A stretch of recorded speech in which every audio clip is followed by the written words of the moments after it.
Hey howdy, welcome back to our channel. In this video we are going to see, what if godlike Naruto saved Haku from dying? This is part 1. If you want to see next part, please leave a like.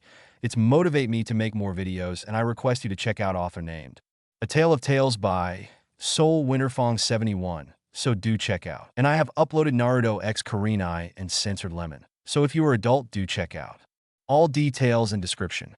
Now, let's jump into video. Deep within the dense forests of one of Konoha's more secluded training grounds, a multicolored blur darted through the trees, ricocheting between their trunks at incredible speeds as flashes of razor-sharp blades darted through the air in various directions. Even as the blur double-backed and looped around through the woodlands, as if following an unseen track, each thrown blade hit its marked dead center regardless of where the targets had been placed. After hitting every single target that had been set up in the large clutch of trees, the blur finally shot out of the foliage, skidding for several feet before finally coming to a complete stop in a 3-point crouch. Standing back up to their full height of 5 feet 7 inches, the figure lightly dusted himself off, bearing a slender and lithe athletic build balance between strength and speed. However, they didn't exactly look normal, looking more like an anthropomorphic fox. The person's piercing, icy blue eyes glanced off to the side, their predatory slit pupils adjusting to the unfiltered light of the sun's glare. Obviously male, the teen bore digitigrade legs that ended in clawed paw-like hands, 2 long backswept fox-like ears atop his head that twitched at the slightest noise, and a long fox tail extending from the base of his spine. His body was covered in a dense coat of short red-orange fur that turned into black on his fingers starting at the knuckle, his eyes ringed with black that ran back towards his temples and up into his fox ears. His face had a slight, stubby, muzzle-like shape to it, but it wasn't much. He was clad in a pair of gray 3/4-length pants held up by a plain black leather belt that bore the engraved metal plate of a Konoha Hittite as a belt buckle, a sleeveless mesh top over his furry torso, skin-tight black, fingerless elbow-length gloves on his hands and forearms with blood-red metal bracers strapped to his arms over them that had 3 short claw-like protrusions of crimson metal sticking out just above his knuckles. Black cloth bindings wrapped around his forelegs from his paws to his knees. Blood-red metal greaves of similar design as his bracers strapped to his shins that covered the tops of his paw-like feet, and a blood-red scarf wrapped around his neck that was pulled up over his nose like a face mask while the rest of it trailed halfway down his back behind him. An X-shaped harness made of several black leather straps crisscrossed his torso over his top that bore a dozen black kunai holsters scattered all around it that were all within easy reach of his nimble hands. 3 more strapped to the side of either thigh. And a larger-than-average dark gray equipment pouch centered along his lower back just above his tail. Set at his hips were a pair of black leather holsters that cradled his twin silver trench knives, both having been custom-made for a more comfortable grip with jagged knuckle guards. Impressive. Hitaki Kakashi praised casually with an eye smile aimed at his student, a stopwatch held in his hand as he leaned against a nearby tree that stood alone in the clearing. You finished 13.4 seconds faster than your previous record. You've gotten much faster than you were last week. Of course I have. I've been training harder than I was back then. The fox-like genin grumbled with a huff, hooking his thumbs in his pockets as he easily balanced on the padded balls of his paw-like feet, his toes subconsciously flexing slightly and causing his claws to lightly scrape at the ground. Besides, my speed is my greatest weapon. It stands to reason that I would try to get better. Now, Naruto. No need to get so defensive. Kakashi sighed out with a disarming wave of his hand, pocketing the stopwatch. No one's judging. Naruto snorted quietly again as he looked away and glared off to the side, something that made Kakashi frown slightly beneath his mask. He still couldn't believe what had happened to the poor boy. As a young child, he had been kidnapped and experimented on by Konoha's greatest traitor to date, Orochimaru. No one could really figure out what the man's reasoning was behind singling out Naruto that night. But then again, no one could predict what that madman was going to do next or even imagine what he was thinking about. In the end, Uzumaki Naruto had been changed in more ways than just his body and DNA. He had gone from a bright-eyed and hyperactive kid to the steely-eyed and focused 16-year-old he was now. It had been by sheer chance that the base he'd been at had been found and raided by the ANBU. He was brought to Konoha, and it was discovered that he was, in fact, the same child that had gone missing less than 2 years prior to his rescue. Regardless, there were definitely some lasting physical and psychological scars from the entire ordeal. "I'm gonna go get my knives," Naruto mumbled before suddenly sprinting back into the forest in the form of a gray, orange, and red blur, leaving the Jounin behind. Sighing heavily again, Kakashi closed his lone eye and ran a hand through his gravity-defying silver hair. "Sometimes, I just can't help feeling like I'm failing as a sensei when it comes to that boy."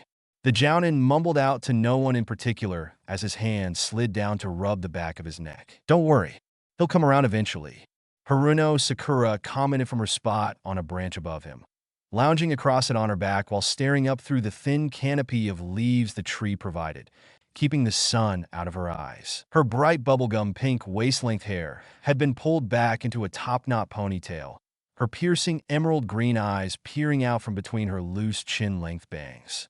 At least, that's what I like to believe. Like usual, she was dressed in a pair of really baggy dark red capri pants with a white sash wrapped around her slim waist with one end of it left to hang down to her knees in the front. A sleeveless dark red midriff-bearing top that hugged her upper torso snugly with her family's white ring emblem decorating the middle of her chest and upper back.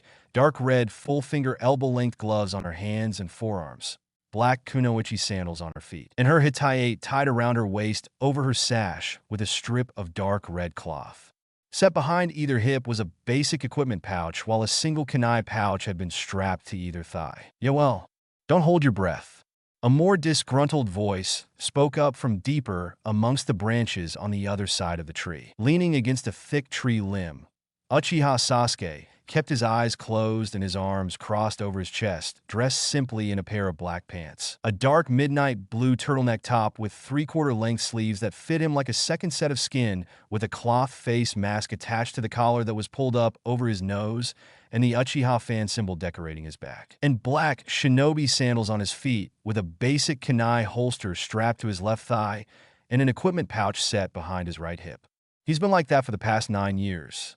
I think that's about as cuddly as he's gonna get. "HN, people said the same thing about you, Sasuke-kun," Sakura countered with a smirk, her eyes glancing over to her teammate, an old crush. Sasuke didn't open his eyes, but his brow knitted in a slight scowl without deeming her response worthy of a verbal retort. Thinking of something, Sakura frowned. "You should have been back by now. It doesn't normally take this long. I'll bet my next paycheck that he went for another one of his runs," Sasuke remarked, making Sakura pout. "No one in their right mind that knows him would take that wager," Sakura grumbled. "That's a sucker's bet. At least I was never stupid enough to bet against him in the past," the Uchiha responded, getting an annoyed half-hearted glare from Sakura and an eye smile out of Kakashi. Elsewhere, Naruto was blurring through the heavy woodlands, letting the rushing wind deafen the chaotic storm of thoughts surging around in his mind as he pushed himself to his absolute limit. His claws ripped at the earth under his padded paw-like feet with every step he took, his sharp-sighted eyes darting from one thing to another as he weaved through the trees. Bouncing from tree trunk to tree trunk to help make any course alterations he made all the more easier and quicker without losing speed. Even though he was only a genin, a month out of the academy, Naruto was the fastest of his generation and even faster than most of the chunin in the village. Launching himself from one last tree, Naruto took to the air as his feet left the crest of the cliff-faced hill, closing his eyes and letting the wind soothe him in its comforting embrace. Spiraling through the air as gravity slowly started to grab hold of him once more, Naruto shifted his center of balance with the help of his tail, waiting an extra second before finally opening his eyes. Twisting and flipping his body one last time, Naruto resisted the urge to hook his claws into the ground again as his feet made contact with the grassy slope of the opposing hill. The two split down the middle by a narrow river. Sliding down the slope, Naruto leaned back slightly before eventually falling to his back as he slowed down more than enough to stop. Just lying there, his chest heaving with each labored breath, Naruto just stared up at the partly cloudy sky with a blank look on his humanoid, vulpine face, his arms stretched out to either side of him. As he laid there, his mind completely void of thought, Naruto slowly became aware of how his tail was twitching ever so slightly. Lifting a hand up, he lazily dropped it on his tail, trapping it under his padded palm to keep it from twitching anymore. He hated it, his tail. When it came to the people that knew him well enough, they could tell almost exactly how he was feeling at that moment based solely off what his tail was doing. Why did it have to be subconsciously controlled? Shaking his head as he got back to his feet, Naruto dusted himself off and started heading back towards the village. He'd deal with Kakashi lecturing him about leaving without permission tomorrow when they meet up in the morning. For now, though, he just wanted to go home, to keep from dealing with the villagers' glares of hatred and whispers of fear and distrust. Naruto kept to the rooftops, appearing as a mere blur of gray, orange, and red as he sped across them in the direction of his home. Right along the far edge of the residential district, near one of Konoha's largest and most heavily forested parks. It didn't take him long to reach his apartment building, easily balancing himself on the narrow metal guardrail lining the edge of the top floor balcony. Standing up straight and balancing himself on it, as if he were standing on solid flat ground, Naruto boredly stalked along its length until he reached his door. Finally dropping from the railing as he fished his keys out of his pocket, Naruto unlocked his door and put them away, but didn't open the door right away. Inconspicuously using one of his claws, he hooked it on a thin, almost unnoticeable metal ring that was connected to a somewhat elaborate tripwire pressure plate combo trap that would go off the moment the ring was released from the door being opened. Had anyone opened his door without knowing about it, they would have been turned into a pincushion the moment they stepped over the threshold and into his apartment. It had happened a couple times in the past, thanks to the stupidity of his more zealous haters. The ones that openly debated the fact he was even human. The ones that swore he was the Kyuubi no Kitsune incarnate. Ear twitching and rotating slightly to focus in on a faint noise off to the side, Naruto smirked slightly without looking towards the source. Heading straight for the kitchen, he pulled out a bag from the cupboard and filled a small bowl with its contents. A soft mule came from the ground beside him, before the being that made it hopped up onto the kitchen counter with weightless grace. Smiling warmly, he gently scratched the cat behind its ear as it sniffed at the food he had put out for it. Something. I got a little sidetracked again. He quietly apologized to the pitch-black feline as it sat on its haunches and started eating, purring quietly as it did. Putting away the bag of cat food, Naruto went to his fridge and retrieved the container of leftover sushi he'd saved from last night's dinner. Leaning back against the counter beside his pet, Naruto ate his own food in silence, paying no mind to the emptiness that plagued his apartment. "Fuck you, Naruto." Sasuke growled out at his fiery red-orange furred teammate with a small glare, hissing in pain while Sakura rolled her eyes and finished tending to the multitude of minor scratches on his hands and face. Naruto, who had been staring off to the side, glanced over at Sasuke with a flat look, slowly blinked once, and then looked away again. As apathetic as he seemed, the slight twitch in his tail showed that he found a little enjoyment from Sasuke's discomfort. "It's because of you that we keep getting stuck with tracking down that damn little furball. You really think a fox is going to help us if it doesn't want to?" Sakura quipped in response, making Sasuke all the grumpier about his predicament, while one of Naruto's ears twisted around slightly to focus in on what she was saying. Although she didn't notice it, Sakura still knew it was wise to watch what she said about her distant blue-eyed teammate, even if she didn't think before she spoke. They're capricious and rather whimsical. If they see no point in something, they won't do it. You were just dumb enough to think Naruto would actually want to give us a hand. And really, Sasuke? A toy mouse? That was your foolproof plan to catch Tora? Came the Uchiha's trademark grunt as he glared off to the side, actually pouting a little at the mild chastising he was getting from the pinkette. Stuffing his bandaged hands in his pockets, Sasuke shuffled off to the other end of the balcony to brood in silence, leaving Sakura behind in the middle of it. Their wayward teammate crouched atop the railing at the other corner with his elbows braced on his knees. Glancing between the two, Sakura sighed quietly before deciding to try her luck again. "Hey, what are you thinking about over here?" She questioned softly with a warm smile. "Try to be friendly. Not that it really worked anyways. What importance are the thoughts of a fox to you?" Naruto shot back quietly, looking at her out of the corner of his eye as his ears flattened back and his tail slowly swayed from side to side cautioningly, the claws on his feet gripping the stone border he was perched on. Sakura flinched immediately at his response, feeling guilty for her choice of words a minute ago while talking with Sasuke. Shaking it off a moment later, since it was quite common for him to take such small things very personally, Sakura sighed softly and turned around before leaning back against the rail a couple feet away from him. "I'm sorry. Poor choice of words.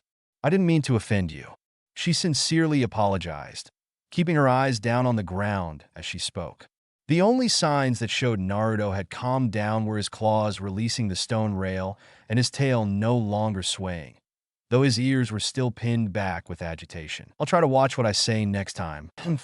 That'll be the day," Naruto mumbled under his breath as he stood and stalked along the railing until he was near the middle of the balcony, his hands in his pockets as he stared out over the village of Konoha. Before Sakura could react to his words, Kakashi appeared not too far away in a puff of white smoke, alerting them to his sudden appearance via Shunshin.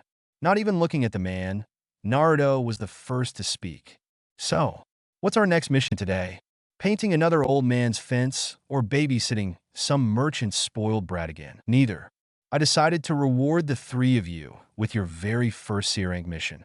The silver-haired Jounin returned with an eye smile as all three genin looked at him in surprise, though Naruto's eyes shined with curiosity more than anything. "We've been hired on for a bodyguard job from here to Wave Country until our client has finished the construction of a bridge. We'll be gone for at least a couple weeks, so pack accordingly and meet me at the main gate in half an hour." "Hi!" Sasuke and Sakura acknowledged rather eagerly before they took off while Naruto stayed where he was, staring at Kakashi inquisitively, his head cocked to the side ever so slightly. "I thought C-ranks were only given out to Chunin. We're only rookie genin, so why the sudden change of pace?" Naruto questioned as he crouched down so that he and Kakashi were more eye level with each other, his tail swaying once more, only with a barely contained eagerness to explore outside of Konoha's walls. "I thought you of all people would have appreciated a new challenge." The Jounin's answer made Naruto glare off to the side with a faint blush staining his cheeks beneath his fur and scarf. Chuckling for a moment, Kakashi shook his head slightly. "I figured it was about time to put you three to the test. You've been doing pretty well in training, but you won't get much experience or realize your full potential if your skills aren't put to actual use." Whatever," he huffed while standing up atop the railing, turning back towards the village. After a moment of silence, though, Naruto turned his head ever so slightly, but not enough to look behind him. "For what it's worth, thanks. Not many call me a person these days." "Oh, well," Kakashi trailed off when Naruto suddenly lunged from the railing and dropped to the rooftop of the shorter adjacent building, darting off to his apartment. "You're welcome. They're all a bunch of brats," Tazuna grumbled, pausing to take a swig from the sake bottle in his hand. "Especially the super hairy one in the back." "Hey, are you even human?" "Naruto," Kakashi mumbled cautioningly to the genin in question, the teen's eyes having narrowed angrily on Tazuna instantly upon hearing his comment. Noticing the almost invisible shift in Naruto's body language, Kakashi lashed out to grab the boy, but he'd already moved. In the blink of an eye, Naruto closed the gap between him and Tazuna before coming to a full stop directly in front of the bridge builder, their noses barely an inch apart as Naruto growled in his throat, his hands still stuffed in his pockets. "Keep talking shit, old man," Naruto snarled quietly through his scarf mask, totally disregarding the sudden fear that filled the man's eyes. After a couple seconds, he let out another quiet growl before walking back to his place at the back of the group, ignoring the sharp-sighted glare he got from Kakashi. "Let's just get going already. All right, let's go ahead and get moving. We got a good bit of walking to do before we reach Wave Country," Kakashi instructed with Sakura and Sasuke flanking Tazuna as the bridge builder started walking. Grabbing Naruto by the shoulder, Kakashi waited a moment before walking alongside the fox-like teen and speaking quietly so the others wouldn't overhear them. "I know you deal with a lot of people treating you poorly because of your physiology, but next time you threaten a client like that, there will be consequences. Understood?" Loud and clear, Scarecrow, Naruto quietly growled out.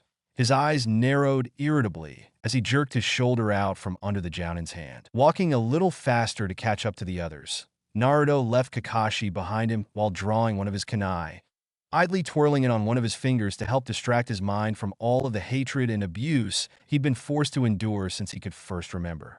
Why, he didn't know? Why did that snake fuck pick him for his twisted experiments? Why'd he have to take on the appearance of a fox? A creature that had become the symbol of hatred and pain to the villagers of Konoha. Why him? Why him? Catching the scent of something on the wind, Naruto was snapped out of his thoughts after getting a few miles down the road, his hands snatching the kunai in a reverse grip as his ears folded back and his eyes narrowed. As a quiet growl rumbled in his throat, Sasuke slid up beside him casually. However, if one looked close enough, they'd notice how his eyes were slightly narrowed as well, glancing from side to side in search of some kind of threat. You noticed too? The Uchiha mumbled quietly, not really expecting a response from Naruto. He'd spent enough time around Naruto to learn the basics of how to read his body language. The moment Naruto stopped playing with his kunai, Sasuke knew immediately that the gut feeling he had was not just paranoia. Something wasn't right. Slowing down just a little bit, Kakashi watched as Naruto and Sasuke moved a little quicker to catch up to Sakura and Tazuna, though he noticed how Naruto put at least one of his teammates between him and Tazuna. The boy really needed to chill about some things, though he understood why he held grudges. It wasn't long after that, as they strolled past a harmless puddle off to the side of the road before the water started to rise up and take the form of two individuals, both wearing a scarred Hittite of Kirigakure. The near-identical twins immediately moved to spring their trap. A bladed chain connected between their opposing clawed gauntlets. With a quick synchronized flick of their wrists, the chain was quickly wrapped around Kakashi before he could react and pulled tight, trapping him in place. "What?" Kakashi exclaimed as he was bound, catching everyone else's attention. Almost immediately, Sasuke and Naruto fell into their personal fighting stances while Sakura stood guard in front of Tazuna. One down. One of the twins rasped out through his rebreather, his Hittite bearing two horn-like spikes on it. A moment later, they pulled as hard as they could, causing their chain to shred Kakashi's body into a half-dozen different pieces. "Kakashi-sensei!" Sakura cried out while Naruto, snarling angrily, rushed forward while channeling chakra into the knuckle spikes on his bracers. Instantly, twin sets of three crimson claw-like blades the same length of the average Tonto extended from his knuckles. Two down. The one-horned twin growled out as he and his brother flanked the charging, albeit strange, Genin while lashing out with their bladed chain. They did not expect for the weird boy's blue eyes to flash red as he twisted his body into a horizontal lunging spin, his chakra-infused claws easily shredding their chain before they could wrap him up in it. Landing between them, Naruto immediately dropped into a crouch while kicking at the legs to one of them, forcing him to jump back. Capitalizing on it, Sasuke engaged the two-horned assassin while Naruto focused on the one-horned assassin. However, instead of fighting the Genin, the twin assassins rushed to attack Tazuna, thinking the pink-haired girl guarding him would be easy prey. They weren't prepared for the fox-like teen to charge one of them at blinding speeds, planting a foot in the one-horned rogue side before kicking off with enough strength to send him flying into a tree. Springing off of the one-horned Kiri rogue and launching himself towards the other, Naruto twisted his body into another horizontal spin, his claws outstretched. Unable to react in time, the two-horned Nukenin was bestowed a good number of cuts and gashes all across the front of his torso, his left arm, left side, and across the front of his thighs. "Arg!" The wounded assassin cried out painfully as he hit the ground and tumbled for a few feet, while Naruto easily landed on his feet, just beyond where the ambusher had been running. Just before he could press the advantage, Kakashi landed in front of Tazuna, totally unharmed, confusing and shocking his students along with Tazuna. "Nice work, guys. You did better than I had first thought." Kakashi praised casually with an eye smile, getting only an annoyed growl from Naruto as he retracted his claw blades. Ear twitching at a sound, Naruto kicked off the ground at full speed, slamming his right elbow into the one-horned rogue's chest hard enough to smash him back against the tree a second time, knocking him out with the force of the impact, along with cracking a rib or two. Still, what would two Kiri Chunin want with a simple bridge builder, I wonder? "Uchiha!" Naruto barked out before tossing a spool of wire at Sasuke, pulling one out for himself. As Naruto started binding the one-horned rogue, Sasuke moved to take care of the other, giving Kakashi and Tazuna time to talk for a moment in privacy as they stepped off to the side. Not feeling too nice at the moment, Naruto grabbed the assassin by the back of his top and started dragging him over to the other one, dropping him on his face carelessly and waking him up. NGH, fucking freak. The one-horned assassin growled out as he rolled over and glared at Naruto, angry that he'd been beaten so easily by a runt.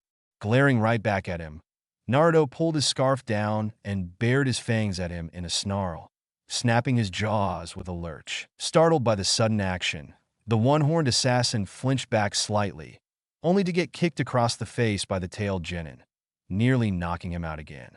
Ugh! Damn, you kick hard. Deal with them before I lose my temper and kill them.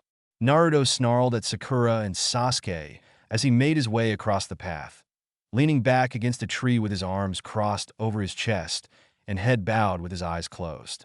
He was slowly losing his eagerness to venture anywhere outside of his own apartment, let alone beyond Konoha's walls. Hey, Naruto, how long have you had those claws? Sakura inquired, trying to make small talk after a relatively silent journey for the past half hour since they were dropped off by Tazuna's contact, who snuck them in a wave country via his boat. We've never seen you use them before during our spars or training sessions. I've had them for a while, and I never used them in spars because there was no need for them. Naruto mumbled back in return, still a little on edge after having to deal with the Demon Brothers, as they were called, the day before. If there had been one assassination attempt, more were bound to be made, especially after they learned the truth about why Tazuna wanted protection. Another reason why he was on edge was the sudden surge of power he felt during the fight. He didn't know what it was, but it made him just a little faster and stronger, his claw blades just a little sharper. It also sent his temper through the roof. He had a personal rule about killing, and just from a little taunting, he almost broke it. Oh! So, are they built into your bracers or something? Sakura asked out of genuine curiosity, eyeing her teammate's limited amount of armor. Naruto rolled his eyes as his tail stopped flicking from his rattled nerves, though his ears were still pinned back a little. Something like that. He responded, his uneasy tone switching to his usual mildly annoyed tone, which was normal for him. He didn't really like people all that much. Holding one hand up a little and looking at it, a faint smile formed under his scarf in remembrance. They were a gift from someone I know when I started attending the academy. They were made using Fuinjutsu, so the blades can retract and extend on command. Wow! It must have cost them a small fortune to get those for you. Lucky! Sakura chimed with a smile, something that startled Naruto a little more than he had expected. He wasn't used to people smiling sincerely at him, and with his sense of smell, he could tell if someone was lying to him. It wasn't foolproof, but he could usually tell if someone had an ulterior motive or was trying to hide any ill intent from him. With Sakura, though, she was almost always sincere with him, even though she poorly worded some of her comments about him. That was when she smirked at him teasingly. Got any other tricks up your sleeve that you haven't shown us yet? Stick around long enough, and you might find out. Naruto mumbled quietly as he put a bit more distance between them, signaling the end of the conversation. It wasn't so much that the topic was annoying him, but more along the fact that he heard something out of place not too far away in the dense forested area flanking the cleared-out pathway they were taking. He couldn't tell for sure what it was, but it wasn't normal. Not to him. As the tension in his muscles built up, Naruto reacted on instinct when a dry twig snapped, a kunai already flying free of his hand in the sound's direction. What is it? Kakashi inquired as Sasuke went to check the area the kunai had landed, only to return a moment later with a pure white rabbit held in one hand, the thrown kunai held in the other. Although Sakura was a little confused and Tazuna left clueless, the look Sasuke and Kakashi shared communicated the same thing going through Naruto's head as he pulled his scarf down a little, sniffing at the air with his ears perfectly erect and twitching at the slightest noise. Naruto knew instinctively that they weren't alone any longer. That was when Kakashi saw Naruto's head snap towards one direction in particular, his eyes narrowed, ears folded back, and fangs bared in a slight snarl. He also caught sight of something else that made his lone visible eye snap wide open. Everyone, get down! Not a moment later, a spinning object came flying at everyone at just the right angle in order to behead them all in a single pass. It would have, too, if Sakura hadn't tackled Tazuna to the ground while Kakashi did the same to Sasuke, falling backwards and drawing his legs in. Naruto's back touched the ground just as the giant bladed weapon reached him, only for the Fox Boy to suddenly kick out at the weapon's center and send it flying off course, embedding it high up in a tree off to the side. Kicking his legs a second time to spring back to his feet, Naruto didn't hesitate to draw his trench knives, fully prepared for a fight while the others got back up as well. Well, if it isn't Kiri's A-rank missing nin, Momochi Zabuza. Kakashi began rather casually, though it was rather obvious that the muscles under his skin were bunching up like a snake about to strike. Standing atop the giant blade buried in the tree trunk was the man in question, staring down at them from his perch on the Zambata's long handle. Everybody, get back. This one is on an entirely different level than those other two. I've got to say, no one's ever been able to catch on to me so fast, kid. I am impressed, Zabuza remarked, ignoring Kakashi in favor of focusing his eyes on the strange fox child with the silver-haired jounin. I take it the ears and tail aren't for looks, huh? What's your name? Uzumaki Naruto. The blue-eyed fox boy growled out quietly, taking a moment to pull his scarf back up over his nose without taking his eyes off the man. A damn Zambatu. He was strong, but not that strong. He would have to stay in constant motion because the moment he got caught by that blade, he was done for. He wouldn't be able to block that kind of weapon head-on. Then again, hit-and-run tactics were his forte. I'll be sure to remember that name. After I kill all of you, that is, Zabuza remarked in mock praise before his gaze hardened with blood lust towards the end. Tensing his body as he grabbed the handle to his sword, Zabuza slid his gaze back from the fox-like genin to Kakashi, smirking slightly beneath the bandages wrapped around the lower half of his face while the silver-haired man pulled his Hitai up, uncovering his left eye. But it seems I'll have to deal with Sharingan Kakashi first. Sharingan? Sasuke thought to himself suspiciously, his narrowed eyes darting over to Kakashi for a moment before jumping back to Zabuza as the man kicked off the tree and lunged toward the small lake a dozen meters away from his position, forming only a single seal with one hand while the other was raised above his head. Zabuza kept a cold gaze as the thin mist in the area started getting thicker and thicker. Kirigakure no Hutsu was all the man said moments before he vanished from sight, the visibility dropping down to damn near 5 feet in front of them in seconds. Nervously chewing on her bottom lip, Sakura armed herself with a pair of kunai, her eyes darting back and forth while she, Sasuke, and Naruto stood in a protective triangular formation around Tazuna. Apart from spars with her teammates, she'd never been involved in an actual fight, and it scared her. No, it terrified her. Sakura, don't worry. I'll protect you guys even if it kills me. Kakashi reassured before glancing at her over his shoulder, eyes smiling at her. I don't let my comrades die. We'll see about that, Zabuza said from seemingly all around them within the mist, only for him to drop down from above in the middle of the group, his blade in hand and held across his back with Tazuna directly behind him and Naruto in front of him. It's over. Kamisori no Asenpo. Naruto snarled as he spun on one foot, twisting his body and kicking off the ground in an almost breakdance-style flip as his claw blades sprouted from his bracers, and even his greaves. Instantly, Zabuza was slashed to ribbons by the almost instantaneous whirlwind of scarlet blades that retracted back into his armor pieces by the time his feet touched back down on the ground. However, Zabuza merely collapsed into water, having only been a Mizu Bunshin. Glaring down at the puddle of water, Naruto almost didn't hear Zabuza as he came up behind him, but he wasn't fast enough to react, the man's blade already in motion to cleave him in half. Focus! Kakashi barked out as he slammed his shoulder into Zabuza's sword arm, shoulder tackling the man back a few feet while stopping the sword short of hitting its mark, a kunai lodged in Zabuza's side where his kidney would be. As Zabuza, being another Mizu Bunshin, once again turned to water, Kakashi's eyes went wide when Zabuza entered his right peripheral field of view, sword already in mid-swing once more.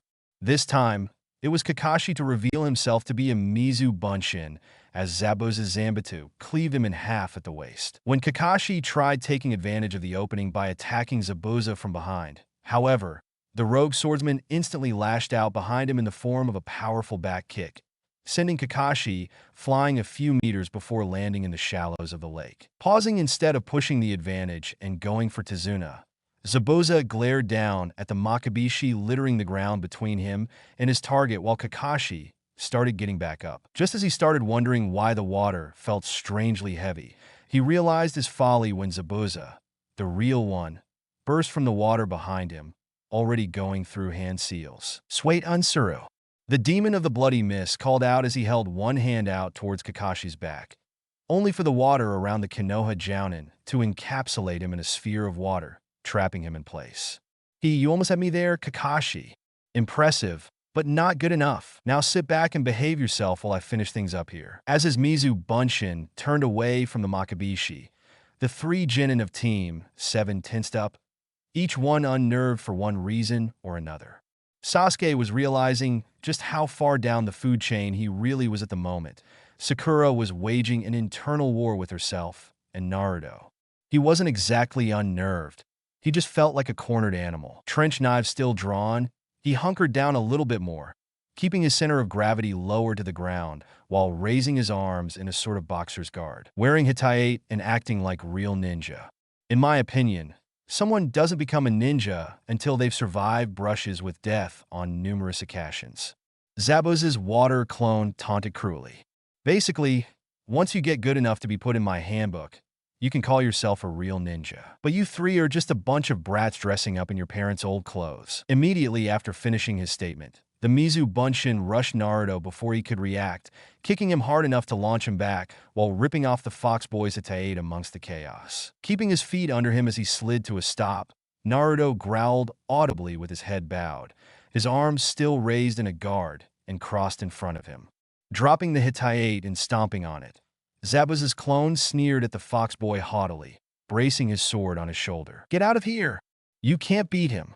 His clone can't go far from his body, so just run and save yourselves.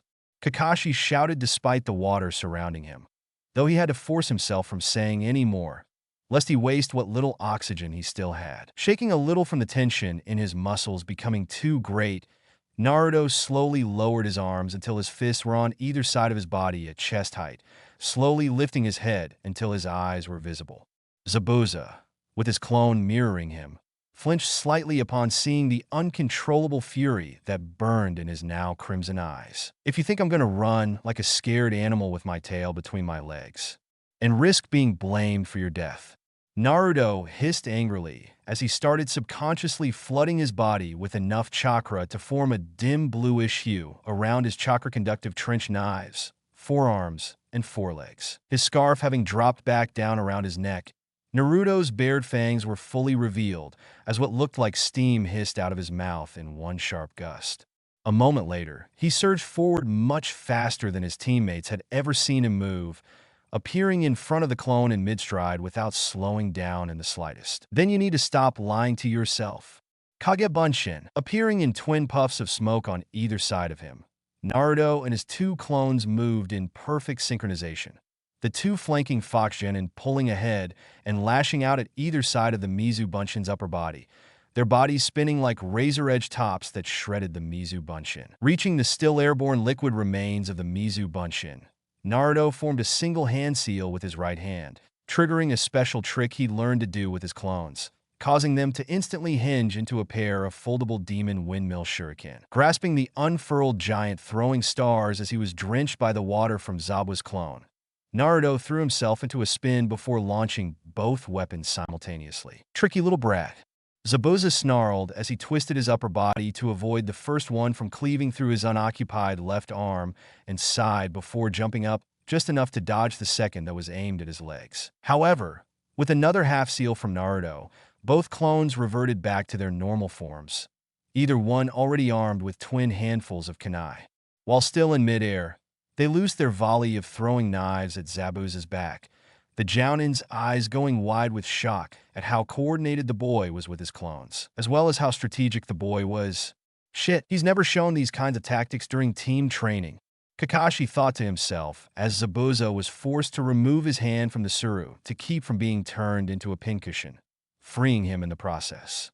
Just what has he been hiding from us all this time? Never touch my hitayate ever again. Naruto snarled as he put his hitayate back on, his burning red eyes never leaving Zabuza as he did. I went through hell to get this thing, and I won't let some cocky, punk-ass bastard take it away from me. And about surviving brushes with death? You know nothing about what my life has been like, so don't act like you know me. Looks like I struck a nerve. Zabuza growled out with a sadistic grin. His eyes narrowed with annoyance and bloodlust as he glared at the fox boy, his cheek bleeding from a minor cut caused by one of the kunai thrown at him. Good, because you struck one of mine too. You fucking fox. Your fight is still with me. Kakashi reminded as he got between Zabuza and his team once more, a kunai grasped in one hand and his Sharingan I still uncovered. Nice work, Naruto. But remind me later to have another talk with you about disobeying direct orders after I take out the trash. You arrogant motherfucker. Zabuza snarled angrily. I'm gonna make you eat those damn words. Where are you going? Kakashi inquired from his seat at the table, still recovering from his fight with Zabuza 2 days ago, who they suspected to be alive still due to the circumstances revolving around the unknown supposed Hunter Nin that had shown up to finish the rogue swordsman. Naruto paused at the door for a moment, glancing back at the Jounin over his shoulder. Does it really matter? I only do one specific thing in my free time, and that's train, something Sakura and Sasuke are already busy with. The fox boy countered before facing forward again. Are you really going to reprimand me for doing the same thing as my 2 other teammates? No. Just don't push yourself too hard this time. Kakashi admitted, letting the issue go without a hassle as Naruto left, closing the door behind him. Heading into the woodlands not far from the house, Naruto immediately took to the treetops, ricocheting from one tree to another at high speeds as he headed deep into the forest where he wouldn't be disturbed.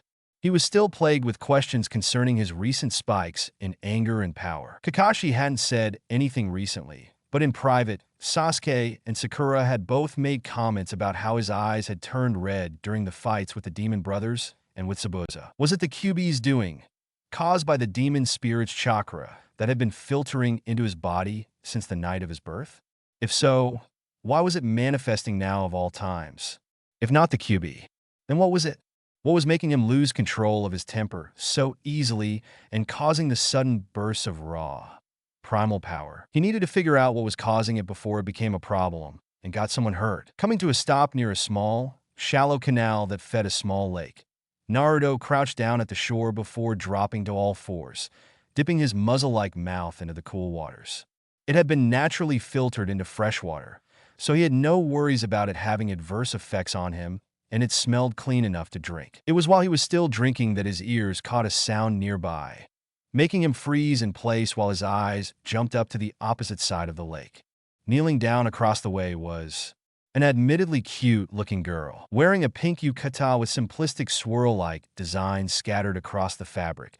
She was searching for something amongst the grass and brush. Going against his better judgment for some reason that escaped him, Naruto slowly retreated back into the tree line before stealthily moving closer to her, overly curious as to what she was doing. Eyeing the basket beside her, Naruto saw only a decent collection of what he guessed to be herbs, medicinal ones. When the wind suddenly shifted, Naruto caught her scent and immediately recognized it. She was that fake Hunter Nin. Eyes narrowing and ears folding back, Naruto slowly reached for a kunai, but his hand froze as he watched a bird land on the young woman's shoulder. Turning her head slightly to look at it, the girl suddenly smiled before the small avian flew off once more. What are you doing, Naruto? Stop hesitating. He mentally snarled at himself, his hand frozen in place just inches from one of his kunai holsters. Glaring down at the ground in thought, he idly noticed the patch of herbs at his feet, the same kind the girl was collecting. Don't even think about it. Excuse me, miss. Someone suddenly spoke up from behind her, startling Haku and making her stand up, turning around to face the new arrival. Eyes widening upon seeing only that fox boy from Konoha, Haku forced herself not to break cover, just in case he didn't know who she was. That's when she noticed the pile of small, leafy weed-like plants he had in his hands. Sorry for sneaking up on you. It's just, you missed a patch of them over there. Oh, thank you.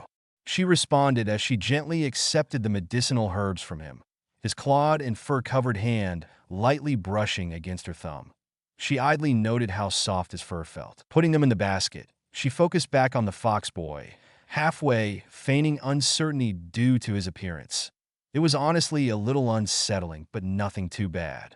She bowed slightly, deciding to show some manners to keep up with her cover as a civilian girl. "I'm Haku, Naruto," he reciprocated, only a little hesitantly. She wasn't scared of him? Granted, she was the hunter Nin with Zabuza, but there wasn't any fear or disgust or hatred towards him coming from her. You aren't bothered by my appearance?" "No, not really. If anything, you look kind of like a cute little red fox," Haku returned, complimenting him with a sincere smile. Internally surprised with herself, she watched his eyes perk up slightly at the comment, his eyes alight with curiosity and, was that hope? He must have had a hard life because of his appearance. Probably didn't have many friends, if any at all. Still, the way his ears perked up was kind of cute, making her giggle slightly in reaction. Thanks, I guess." Naruto mumbled a little awkwardly, his slight blush hidden by his fur and scarf as he looked away, scratching at the back of his neck. He didn't understand. She was his enemy. She obviously knew who he was, but he couldn't detect even the slightest bit of deceit from her. She was being wholeheartedly honest with her answers, and her body language told him that she was perfectly calm, if not the slightest bit tense. A little tension was to be expected, though, when someone was in the presence of someone that was supposed to be their enemy. Confused with his own actions even more, Naruto gestured towards her basket. Do you want some help? It'd certainly make things easier on me, but only if you want to," Haku answered, smiling at him again as she knelt back down to keep plucking more of the herbs. Internally, she was half expecting an attack while her back was turned, only for him to walk around in front of her and crouch down. Picking one of the leafy plants, Naruto pulled his scarf down a little and curiously sniffed at it. Definitely medicinal herbs, probably used for muscle aches and pains. A definite symptom of being put into a near-death state via acupuncture. When he suddenly sneezed from the scent being a little too intense, Naruto was surprised to hear her giggle again. "So, what brings you out here so early in the morning, Naruto-san?" "The only thing I ever really do anymore. Training," he answered honestly, though his previously light-hearted mood became a little dampened. Haku noticed the sudden change in his mood, but decided not to pry too much. It might raise suspicions. "Training? You wouldn't happen to be a ninja, would you?" she asked curiously, feigning ignorance. Choosing to play along with her, he lightly tapped a claw against the Hittite plate he used for a belt buckle, nodding to wordlessly answer her question.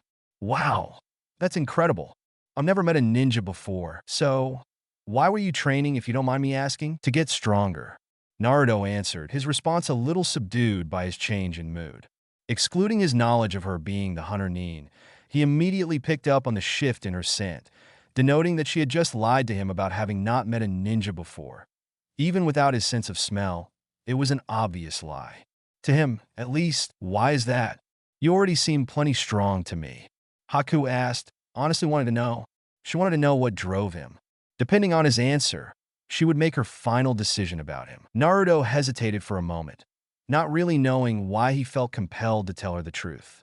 Depositing the herbs he had collected into her basket, Naruto sighed softly while getting back to collecting the medicinal herbs, avoiding eye contact with the girl as he answered. "I don't have much. I live in a shitty apartment with a stray cat I'd taken in a couple years ago. I don't have any friends. Most everyone in my village either hates me or they're afraid of me, except for a very select few. I train in order to get stronger so that I can better protect what little I have." "I see," Haku mumbled softly, a little taken aback by his response. It was more than what she'd been expecting. She was also caught off guard by how familiar it was. A sad smile formed on her face as she mirrored Naruto, collecting the last few herbs around them. "A long time ago, when I was still little, my mother told me that when someone has something important to protect, that is when they become truly strong." "Yeah, an old man I look up to like a grandfather told me something similar when I was younger." Naruto responded knowingly, glancing over as Haku stood up with her basket in hand. "I think I've got all I need now. Thank you for the help, Naruto-san." Haku thanked him politely, bowing slightly out of respect as she smiled at him. "For what it's worth, I have no doubt that you are truly strong. Let's meet again someday." "Yeah," Naruto answered as he stood up while Haku started walking away. Before she got too far, though, she paused for a moment to look back at him. Also, I'm a boy. Haku lied, having spent a good long while trying to keep her gender a secret to everyone around her apart from Zabuza. Naruto simply smirked humorlessly, his eyes closed. No, you're not. He countered before tapping his nose, looking at her again as he smiled sadly. You can't fool my nose, Hunter-san. Have a good day. Haku was shocked into silence, watching as he simply walked away with his hands in his pockets. He knew? And yet he still. Haku paused for a moment, her opinion of the fox boy changing yet again. Even knowing that she was an enemy, he still helped her gather the medicinal herbs she needed to help Zabuza. Knowing she was an enemy, he had still been honest with her whenever she asked something. Granted, they hadn't exchanged any major details apart from their names, but a small smile formed on her face as she started walking back towards the hideout she and Zabuza were staying in. Tucking a few strands of her dark hair behind an ear, Haku made the journey back in a comfortable silence, her smile never leaving her face for the rest of the day. Later that night, Naruto laid back against the roof of Tezuna's home, staring up at the cloudless night sky, his hands tucked under his head with a blank expression on his face. He couldn't stop thinking about her. After they parted ways that morning, he doubled back towards Tezuna's, so he wasn't quite so far away before getting around to actually training. While his teammates were working on the tree climbing exercise, he'd been working on his water walking technique, having learned the tree walking technique from a book he found in the Shinobi library shortly after graduating from the academy. When he revealed that he'd known about her true identity, she'd been shocked and a little nervous, having been downwind of her at the time. What got to him, though, was the sudden change in her scent right after that. She seemed almost happy for a moment. Why, though? Why would she be happy that he knew who she really was? Sighing quietly, Naruto closed his eyes and decided not to think about it anymore. Even still, his mind wandered, circling around the young woman he'd met earlier. If things had been different, could they have really been friends? Forget about her. Naruto. She's the enemy, Naruto told himself. After a couple minutes, though, he opened his eyes again to stare up at the moon once more, the deep ache of longing making his chest tighten. Gripping his mesh shirt where the phantom pain was at its strongest, Naruto tensed his jaw. She's supposed to be the enemy, so why do I feel like this? Naruto, are you up there? Sakura called out from down below. Instead of answering, Naruto sat up and looked over the edge. Dinner's ready. Come eat. I'll be there in a minute. He answered solemnly before laying back down to keep staring up at the night sky, the pinkette frowning slightly before heading back inside. Recalling Haku's warm smile, the first one she'd given him. She wasn't scared of him. She didn't think he was a freak. She didn't hate him. She thought I looked cute. Sitting up and ruffling the short fur on his head with an exasperated groan, Naruto slowly dragged his hands down over his face. Sighing audibly into his palms, he smoothed his fur back out before finally getting up and dropping down to the boardwalk that wrapped around the quaint little home. Taking one last moment to recompose himself, Naruto tugged his scarf back over his nose while his ears folded back, like usual. Taking another deep breath to settle his rattled nerves, he walked inside to eat. NGH. Groaning slightly, Naruto sat up in the borrowed futon, still feeling sore from training himself into the ground after Inari's outburst last night.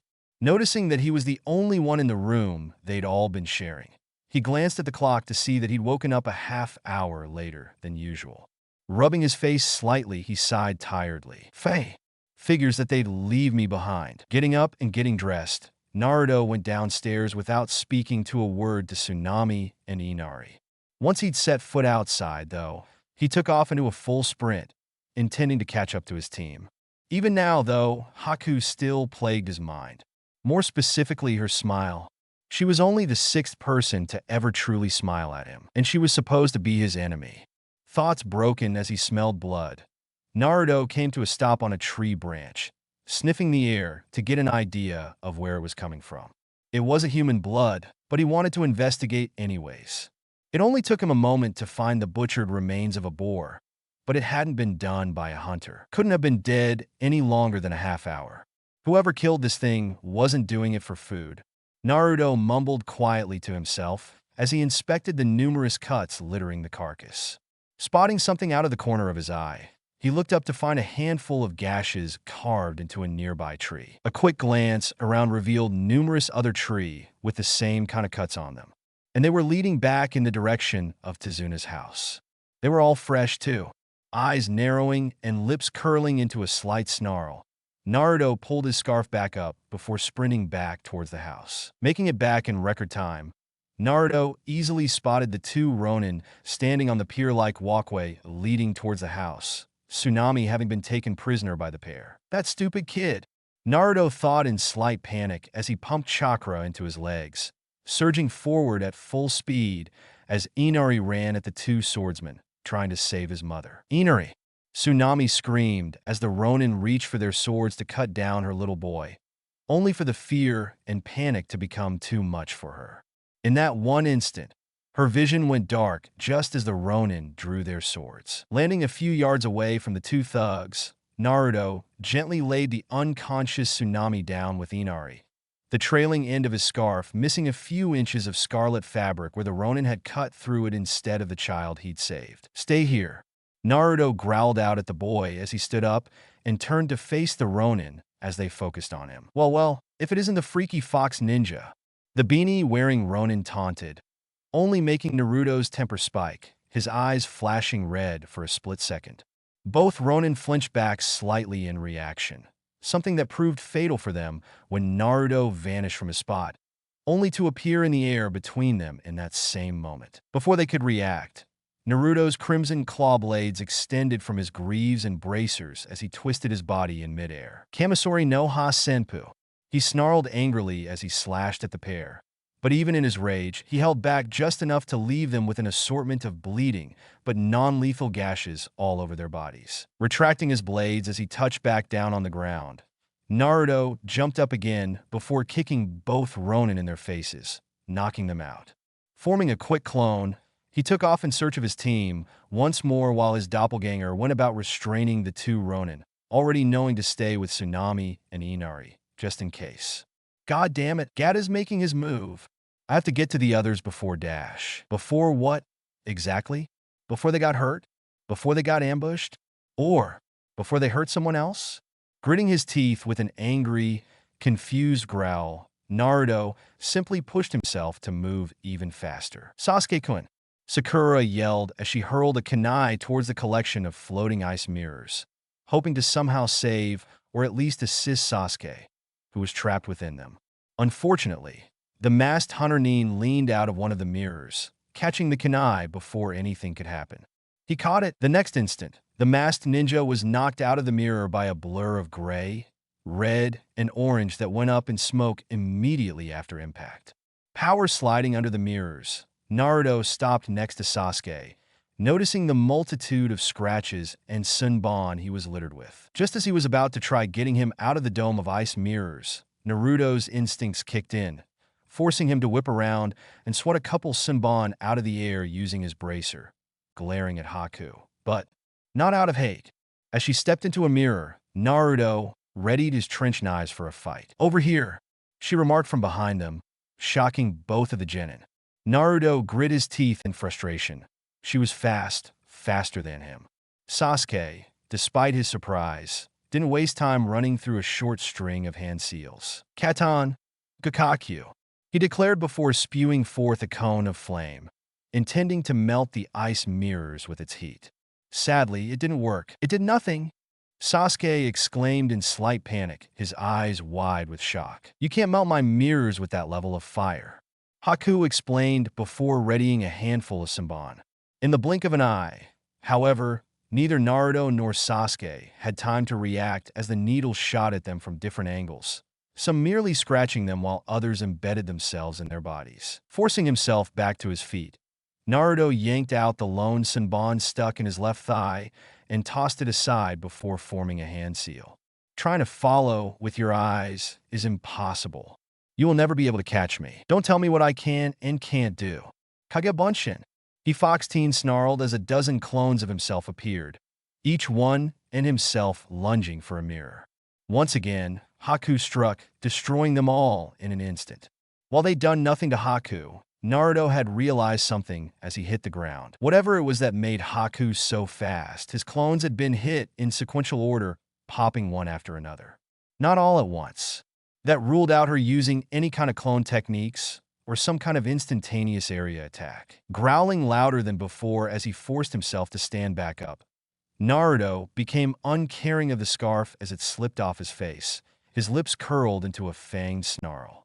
"You're moving between the mirrors. That's how you're doing it. You figured it out already." Haku mumbled just loud enough for them to hear, actually a little impressed.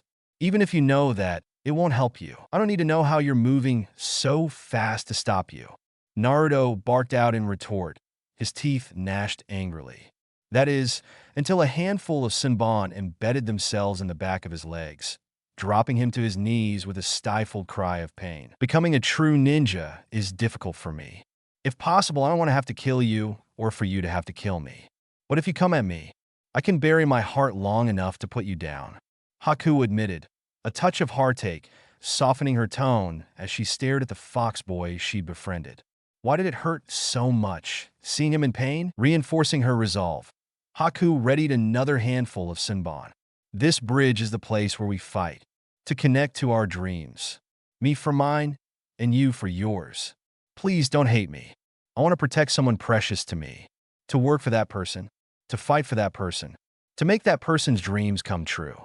That is my dream." Naruto growled again as he yanked out the last needle stuck in his legs, which were weakened by the shards of metal. Thankfully, his healing factor was slowly returning strength to them, but not fast enough. Forcing himself back to his feet, Naruto glared up at the masked girl's nearest reflection, unknowing of the fact that it was the mirror Haku was actually inhabiting at the moment. "For that, I could become a true ninja," Haku continued, hardening her heart even more. "For that, I can kill you." Seeing Haku tense up, Sasuke tried to dodge to the side, only to be stopped before he could move by a Senbon going through his lower leg just under his knee. The split second that followed, he and Naruto both were pelted with Senbon, but Naruto took the worst of it. For some reason, it seemed like the masked ninja was focusing on him. Yeah, Naruto was fast, but that was about all he had going for him apart from being good with kunai and his trench knives. Glancing over his shoulder at the fox boy, Sasuke watched as Naruto simply refused to go down, his limbs shaking with effort as he kept ripping Senbon out of his body, glaring and snarling at the ice mirrors the whole time. He really was a fighter. Still, he was slowly being able to predict where the hunter was going to strike next. It wasn't perfect and he still got hit with half of the needles thrown at him, but he was getting better the longer the fight went on. Unfortunately, he didn't know just how much longer he'd be able to last. He and Naruto could both hear Kakashi and Zabuza fighting outside of the dome where the mist was at its thickest. They could only hope that Kakashi won his fight before they lost theirs. "You move pretty well," Haku praised coldly, only to draw another handful of Senbon. "But this time, I'll stop you. He's coming. Calm down. Concentrate," Sasuke mentally told himself, his eyes wide open as he watched vigilantly for the signs of the next attack. A split second later, the hunter moved. And see through it. In that moment, Sasuke threw himself across their little arena, completely dodging Haku's attempted stab at him. Another volley pelting Naruto to keep him immobilized. She was shocked. He'd seen her attack coming. But how? As he picked himself off the ground and glared back at her, Haku saw the reason why. His Sharingan had finally awoken. Jumping back and melting back into a mirror, Haku prepared another collection of throwing needles. Panting lightly from pushing himself so hard, Sasuke could finally see the masked ninja's movements. Not fully, but just enough to give him a better chance. He risked a quick glance at Naruto to see him still stuck on his hands and knees, fresh Senbon sticking out of his body. He didn't know how much longer he was going to last in the fight, but if he went down, then Naruto didn't stand a chance. As his eyes darted back towards the mirror Haku had gone into, Sasuke failed to realize that he had just given Haku what she needed. A weak point to finally bring him down. "I see. You're also from an advanced bloodline," Haku commented, her tone still just as cold as the ice she controlled. "I'll have to end this quick. This technique uses a lot of chakra. The longer this fight takes, the better your chances of surviving. But I'm not going to give you that chance. This is the end." With that, she lunged from her mirror, feigning an attack aimed at Sasuke before redirecting towards Naruto at the last second. Sasuke's eyes went wide in shock, his body moving on autopilot as he pushed himself to move as fast as he could.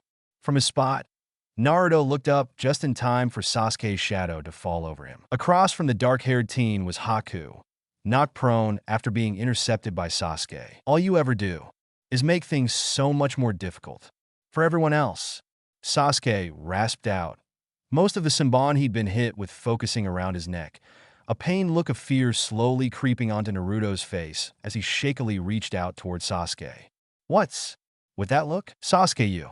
Naruto trailed off just before Sasuke fell over, the fox boy barely managing to catch him before he could hit the ground. His eyes went wider, yet as he noticed the glazed look in Sasuke's eyes, he was already gone. You stupid idiot. He managed to hit me, and without flinching, died to protect you. Haku muttered as she forced herself into a kneeling position, although a bit shakily from using so much chakra. To protect a precious person, knowing it was a trap, he still jumped in front of you. He's a shinobi that deserves respect. Naruto didn't move, staring at the unmoving form of his teammate. His friend. Jaw tensing and his grip tightening, Naruto couldn't focus properly. He was too busy fighting the raging inferno building up inside of him, a trickle of blood dripping from the corner of his mouth as he gnashed his teeth hard enough to make his gums bleed. Standing up fully, Haku stood there for a moment. Even now, even after everything she'd done, her chest still hurt. Why? Why was this causing her just as much pain as it was him? Why him? Is this the first time you've lost someone close to you? She continued speaking, leaning back and sinking into another mirror. This is what it means to be a ninja. Shut up. He rasped out as he gently laid Sasuke down, closing the Uchiha's eyes with one hand before weakly standing up, driven solely by his emotions at the moment. His head was bowed, his ears folded back out of emotional agony and unrelenting fury, his hands balling up into fists. You dare preach about precious people and true strength when you have the nerve to kill someone else's precious person? Haku was silenced, however, before she could really start. I said, shut up. Naruto roared as red-orange chakra suddenly exploded from his body, swirling around him like a storm, the image of a roaring fox's head appearing above him that truly frightened Haku.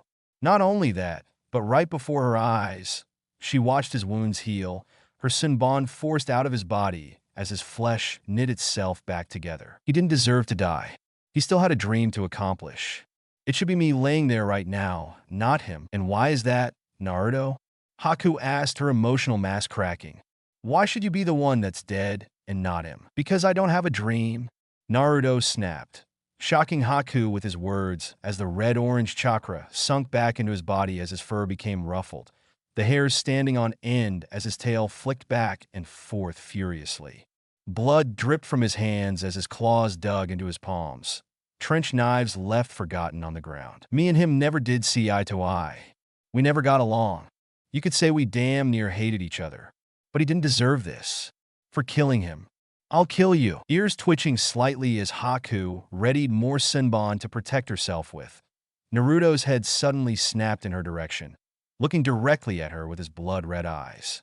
She flinched, caught off guard by the sheer extent of the malice they held. It gave him all the time he needed, the ground under his feet cracking from the force of him taking off at full speed, appearing in front of her mirror instantly.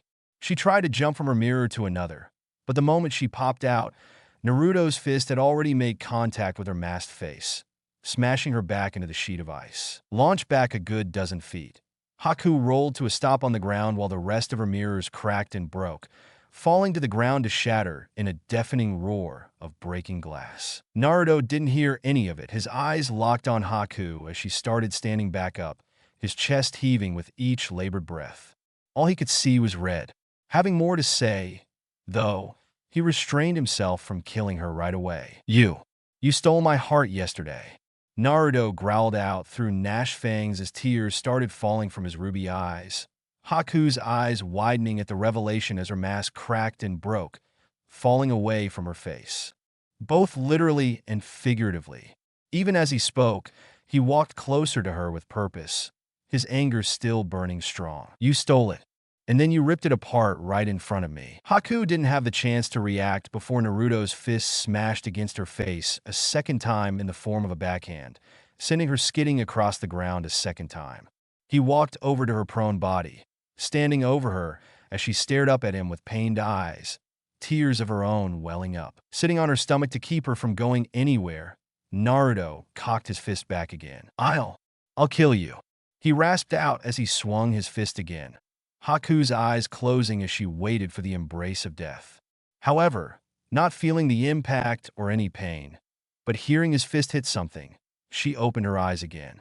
He'd hit the ground beside her head with enough power to put spiderweb cracks in the stone. His fur smoothed back out, and his eyes shifted back to their bright blue coloring, his tears flowing even stronger this time. He sat there, staring at her and shaking. They sat there in silence for a minute before he finally squeezed his eyes shut, leaning forward as a sob tore through him. I can't do it." Haku could only stare at the crying fox boy on top of her, unable to think of what to do. He just confessed his feelings for her, if they could be called that, and admitted that he couldn't kill her, even in his enraged state. Slumping forward until his forehead was pressed against her chest, Naruto continued to cry, continuously muttering, "I can't do it," under his breath between sobs. Hearing a shrill chirping of some kind further down the bridge, Haku felt in her gut that Zabuza was in danger, but she was too weak to move the boy off of her. Starting to cry just as heavily as the boy on top of her, Haku shakily wrapped her arms around Naruto, holding him tight. She couldn't do anything to save Zabuza. She couldn't do anything. As the shrill chirping came to an end and the mist began to thin, Haku kept her eyes squeezed tight, holding on to Naruto for dear life. What was she going to do with herself now? Having not had a dream of her own, with the exception of achieving Zabuza's, what was she going to strive for now? She no longer had a reason to live, a reason to fight. All she could do now was hold on to the fox boy, hold on to Naruto, and cry. Coughing and gasping for breath as he continued crying, Naruto felt her arms around him and the warmth of her body against his.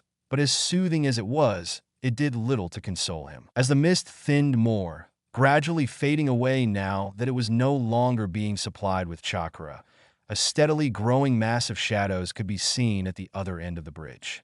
Kakashi, hands soaked in Zabuza's blood, turned to look at the new arrivals just as the mist cleared up enough to reveal Gato and his small army of thugs. He tensed his jaw and narrowed his eyes, having used up too much chakra in his fight with Zabuza to be able to take them all on his own. Well, it seems they not only failed to do what I wanted them to, but got themselves killed as well, Gato remarked irritably before smirking smugly. "Oh well, saves me the trouble of finishing them off myself. So much for the demon of the bloody mist." The remark earned him a collection of laughter from his thugs, the sound being loud enough to make Naruto's ear twitch and swivel around towards them, his sobs dying down and tears drying up. Enemies, a lot of them from the sound of things, still crying herself. Haku wasn't willing to let go of him as Naruto started to stand up, but her arms were too weak to keep him there. Finally opening her eyes and looking up at him, she saw the look on Naruto's face gradually shift from one of pain and anguish to focused anger, his ears folding back again as he started walking. She watched him walk over to where they'd been fighting earlier, picking up his trench knives. At least he did one thing right. He wore out all of you enough that my men here can finish cleaning house. Gatta gloated before tapping his cane on the floor. "Get them boys. I can't kill her," Naruto growled out as he walked past Kakashi, the army of thugs having just started to move as he did. His grip on his trench knives tightened as he snarled. "But I can kill all of you." "Naruto, don't." Kakashi tried to stop his student, reaching out to grab him before he could do anything stupid, but Naruto had already taken off, forming a single hand seal as he did. "Kagebunshin," he shouted as a dozen clones of himself popped into existence alongside him in clouds of smoke. The thugs and bandits were caught off guard by the sudden appearance of the strange fox-like teens, hesitating for just a second. It was all the time Naruto needed for him and his clones to clear the distance between them, moving too fast for any of them to react properly. Naruto and his clones weaved through their ranks, their silver metal fangs slicing through their bodies like water. Their screams of pain and fear echoed all along the bridge, terrifying Gato as his men were cut down without mercy or hesitation. He turned and started running towards the incomplete end of the bridge, trying to get to one of the boats so that he could flee. Going somewhere? Came the growling inquiry from behind him, causing Gato to turn around to find one of the fox-like men standing there, his trench knives dripping with blood. Tripping over a piece of construction material as he tried to back away from him, Gato fell to the ground with a cry. Having left his clones to deal with the riffraff, Naruto glared down at Gato as the short, pudgy man tried crawling away. You are the source of the famine that has plagued this county. You've killed innocents in your greed. Spare me. I'll give you anything you want. Just don't kill me. Gato cried out in panic, only for Naruto to grab him by the collar of his suit and lift him up, his legs kicking as his feet lost touch with the ground. And money.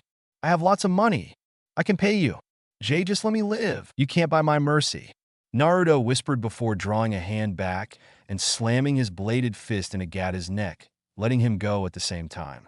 Instantly, the tyrannical tycoon was relieved of his head, his body thudding to the ground while his removed cranium sailed through the air and plummeted to the sea down below. Wiping the blood from his knives on Gata's body, Naruto holstered them and turned around, shambling back towards the others just as his clones finished off the last of the thugs, dispelling once the last one fell. Kakashi could only stand there in silence, watching his student. He'd just witnessed the boy make his first kill 100 times over, and while justifiable, it was still quite worrisome for the Jounin. Shuffling past Kakashi, Naruto stopped and slowly looked up to see Sakura tending to Sasuke, who was sitting up now with her help, the Sunbon removed from his body. Relieved, he let out a shaky breath. We're going back to the house. Naruto mumbled to the Jounin before he started walking again, leaving the shocked Jounin in his wake as he made his way back to Haku. Dropping to his knees beside the still crying girl, Naruto struggled for a moment before managing to pick Haku up in his arms, standing as she tightly wrapped her arms around his neck and shoulders. He ignored everyone around him, even the horde of villagers up ahead as he shuffled on. Sasuke was alive. The town was safe again. Gato was gone. Zabuza was gone. Don't worry, Haku, he thought to himself as he walked, everyone moving out of the way to give him room. Eyes half-lidded with exhaustion, he leaned his head down as he moved on autopilot, burying his nose in Haku's hair and breathing in her scent, hearing only the sound of her sobbing as she buried her face against his neck and chest. As he walked, a light showering of snowflakes began to fall. I'll take care of you. I'll protect you. 3 days later, Kakashi contemplated what to do about Haku. He tried talking to Naruto about it, but the teen had become extremely protective of her. He wouldn't even let anyone be in the same room as her without him present. The two of them had taken up residence in one of the only other spare rooms in the house while everyone recovered from the battle. Not only that, but Haku had been unresponsive since the battle. The only person she'd react to was Naruto, and even if the boy wasn't overprotective of her, she wouldn't go anywhere or do anything without him by her side. She only spoke to him, if she spoke at all, and would only eat if Naruto was there with her. He'd thought about his options, but with how things were going, he didn't have very many. Sasuke, Sakura, I have a favor to ask of you. Kakashi spoke up from his spot, the three of them currently in their shared room.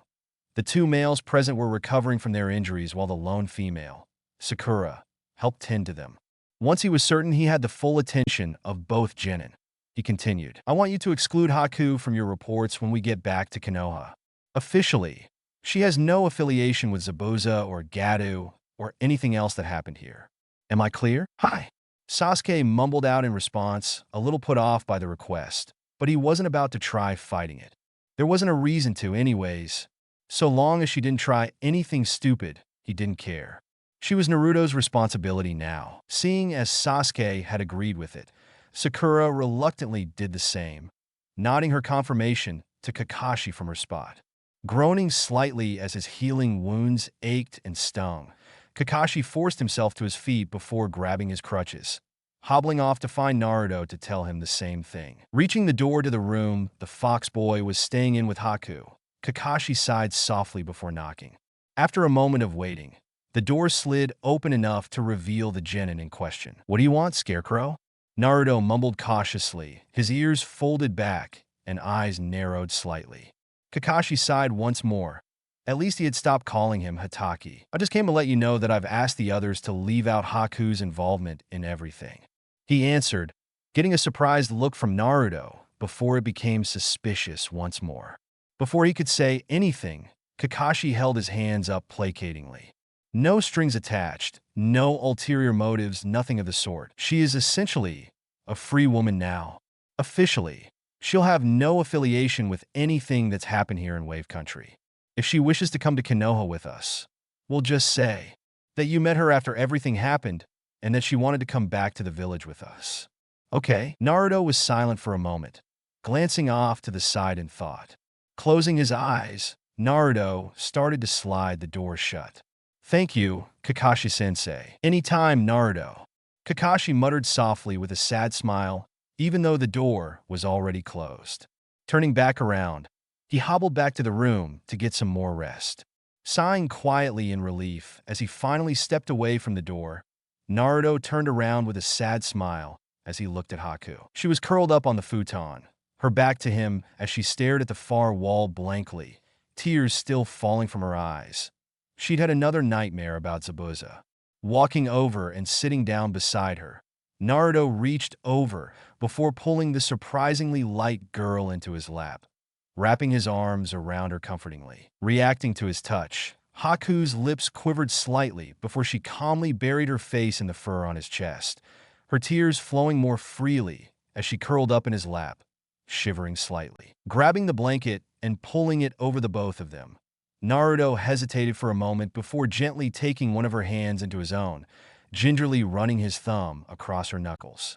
Instantly, she squeezed his fingers in return, a quiet choked sob escaping her as she closed her eyes, crying into his chest. Eyeing the bandages wrapped around her wrist, Naruto knew that the pain and sorrow he'd felt when he thought Sasuke had been killed paled in comparison to the agony Haku was in over Zabuza's death.